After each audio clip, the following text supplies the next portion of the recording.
Assalamualaikum warahmatullahi wabarakatuh. Salam sejahtera untuk kita semua. Jadi untuk pertemuan kali ini kita akan membahas tentang pengantar pendidikan kewarganegaraan.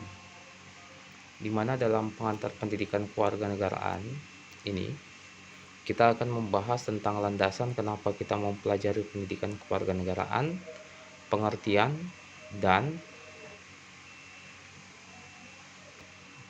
seperti apa sejarah dari pendidikan kewarganegaraan tersebut.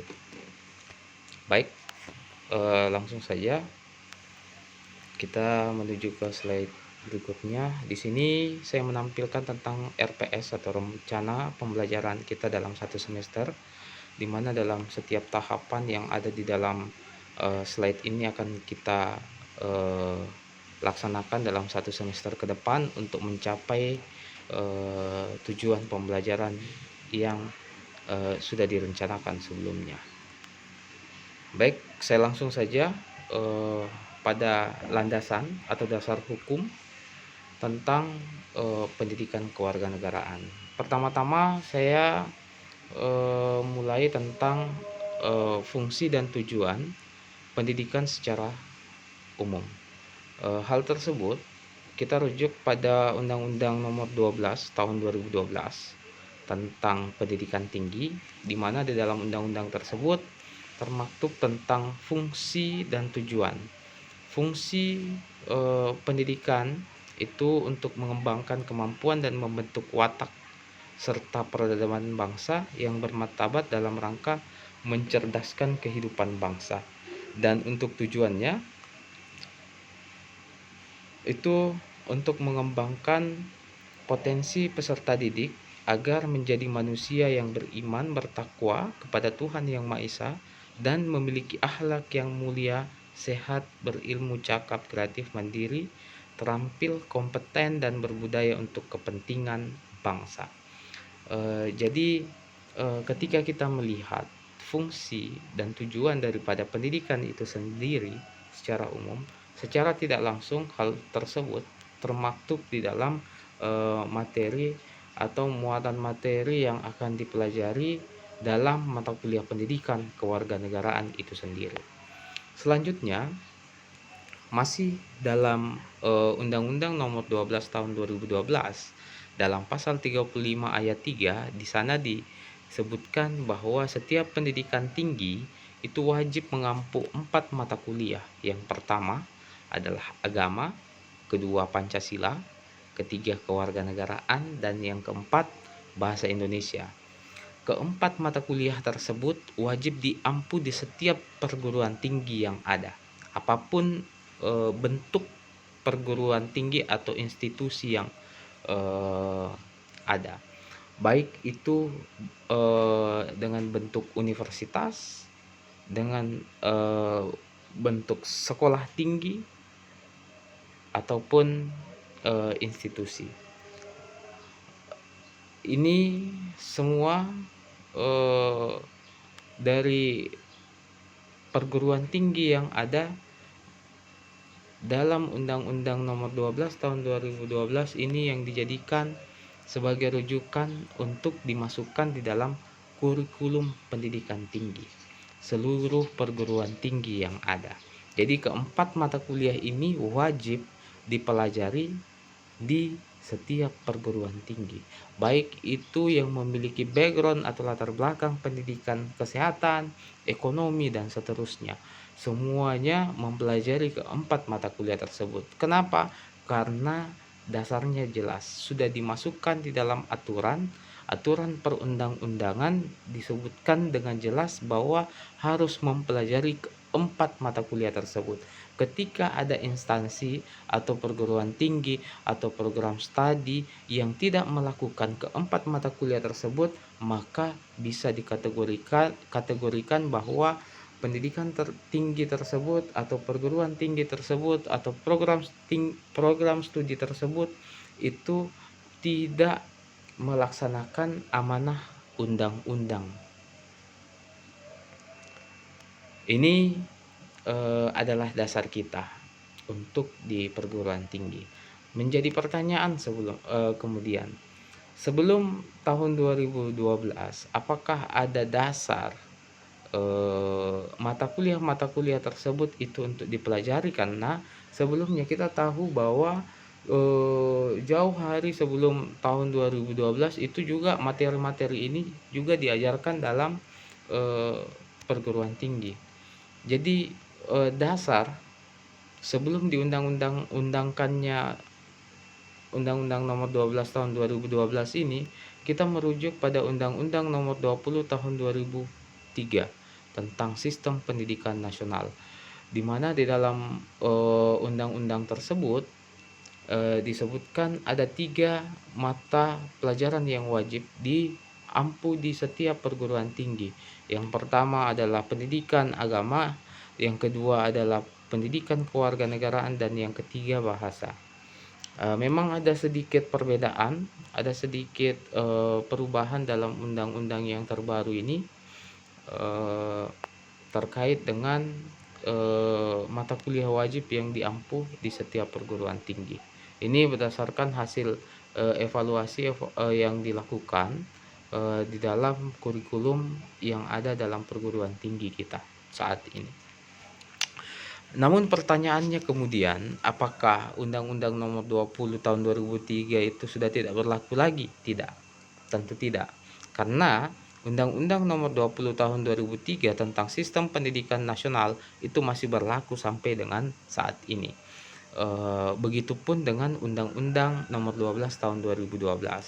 Jadi ketika ada yang mengatakan bahwa Undang-Undang Nomor 12 Tahun 2012 sebagai rujukan kita atau dasar kita untuk mempelajari materi atau mata kuliah pendidikan kewarganegaraan, itu benar.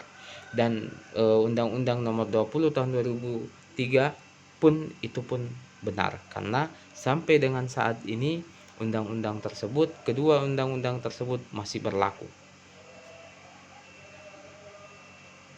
Oke, ini di dalam penjelasan pasal 35 tentang penjelasan pendidikan kewarganegaraan. Itu dimaksudkan untuk membentuk peserta didik menjadi manusia yang memiliki rasa kebangsaan dan cinta terhadap tanah airnya.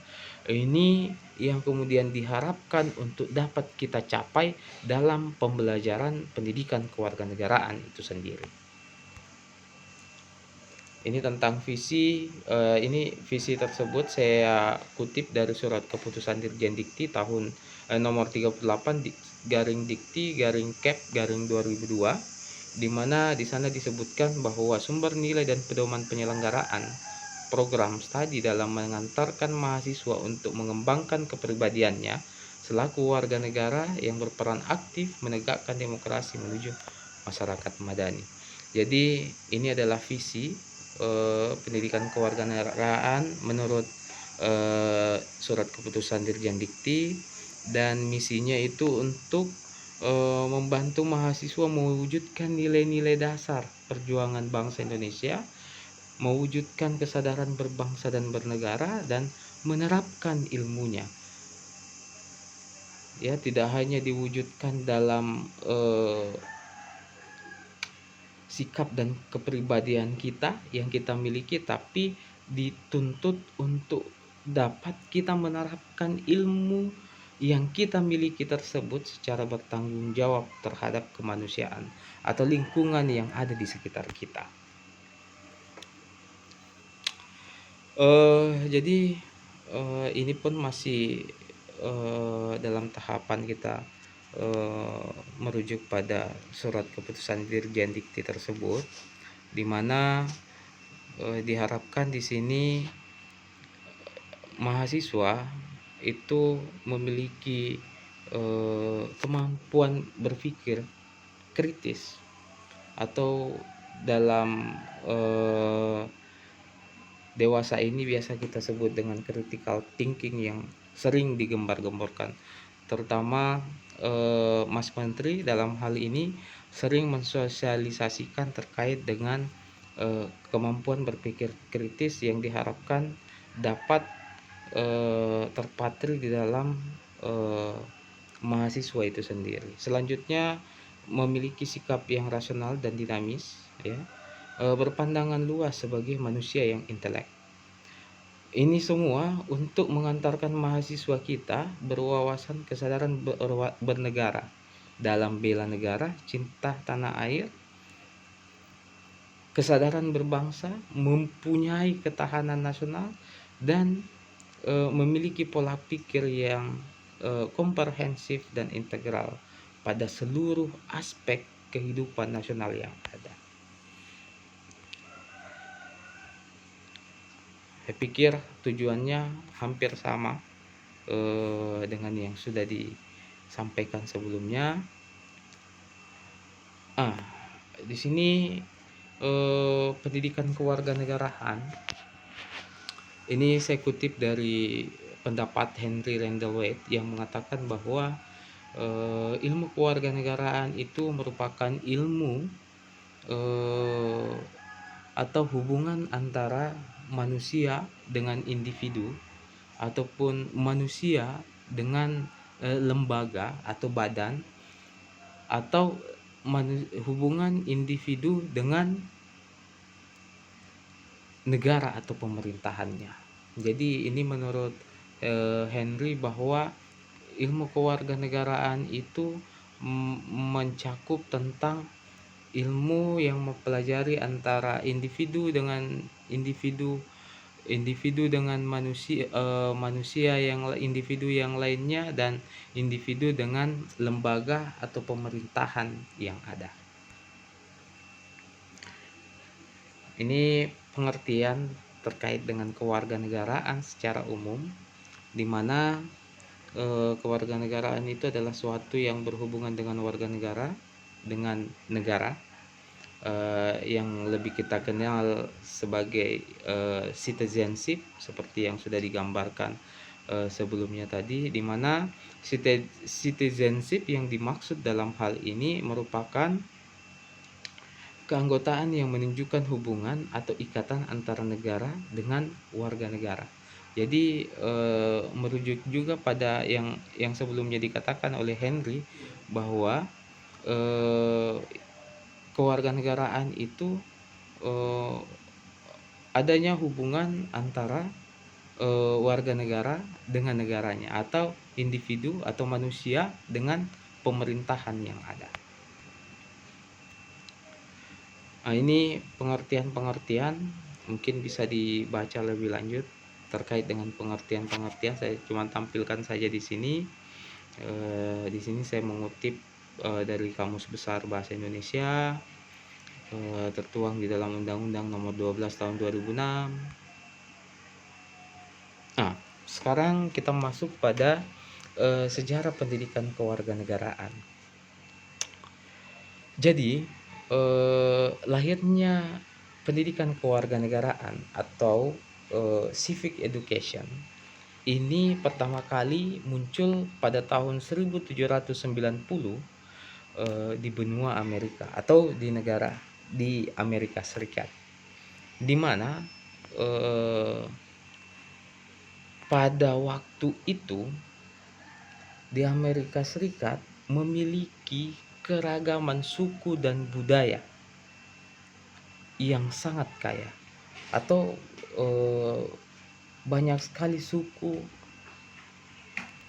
dan budaya yang ada di negara tersebut pada waktu itu, sehingga pemerintah memiliki pemikiran bahwa dengan banyaknya suku dan budaya yang hidup dalam negara tersebut, sehingga menimbulkan perbedaan-perbedaan yang muncul dalam kehidupan masyarakat. Nah, pemerintah di sana muncullah inisiatif untuk apa? Untuk membentuk atau mengolah sebuah ramuan ilmu pengetahuan yang dapat mengakomodir ataupun mempersatukan segala perbedaan-perbedaan yang terdapat pada negara tersebut, atau perbedaan suku dan budaya yang ada di negara Amerika pada waktu itu. Nah, ini semua kemudian lahirnya yang disebut dengan pendidikan kewarganegaraan itu tadi. Supaya apa? supaya dapat mengakomodir segala perbedaan suku budaya yang ada di Amerika. Nah, kemudian hal inilah yang kemudian melatar belakangi pemerintahan yang ada di negara kita untuk mengadopsi ramuan ilmu pengetahuan yang dimaksud atau pendidikan kewarganegaraan tersebut ke Indonesia. Kenapa? Karena kita bersama mengetahui di Indonesia itu memiliki kekayaan suku dan budaya yang ada.